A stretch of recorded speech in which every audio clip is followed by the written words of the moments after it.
kila mahali anapokuwa ameshinikiza neno lake liweze kutuongoza toka mwanzo mpaka mwisho.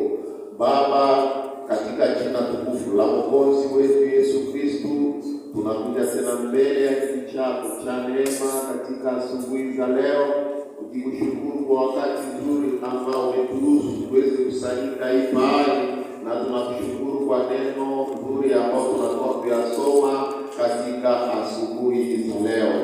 Baba, tunajua kweli wewe ni mtakatifu, neno lako ni takatifu. Takasa kanisa hili nzima, takase sisi zote katika asubuhi za leo. Acha Roho yako Mtakatifu iongoze neno ambalo tunatoka kuyasoma, kishindikize hii neno na kuweza kuleta tafsiri ya kila neno, na Roho yako Mtakatifu ituongoze toka mwanzo mpaka mwisho. Utuongoze ili ulituongoza kwa kusoma neno la utangulizi, ili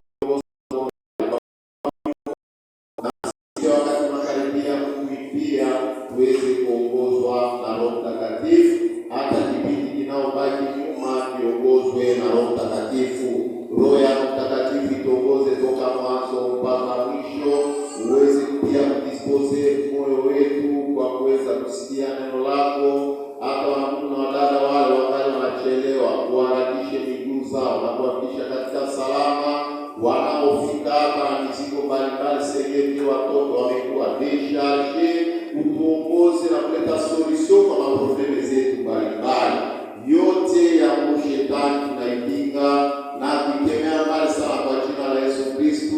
Saint-Esprit uweze kuprendre control ya hiyo victoire, utuongoze toka mwanzo mpaka mwisho. Baba, tukiomba katika imani kupitia jina la Mwokozi wetu Yesu Kristo. Amen. Ndio hivi tutaweza kuketi na tutaweza kwa kuweza kusifu Bwana Mungu na wimbo mbili. Wimbo wa kwanza na wimbo wa pili wataweza kubebea makaela rapo.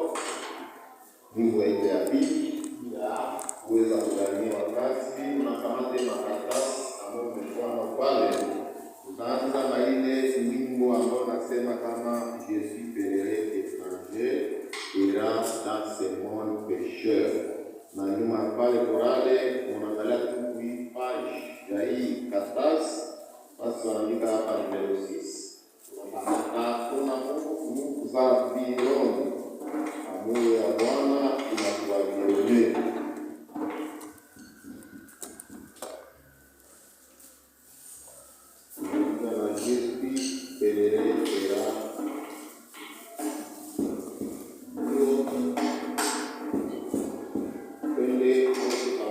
Kwa kuweza kumsifu Bwana kwa yote ambaye aliweza kututendea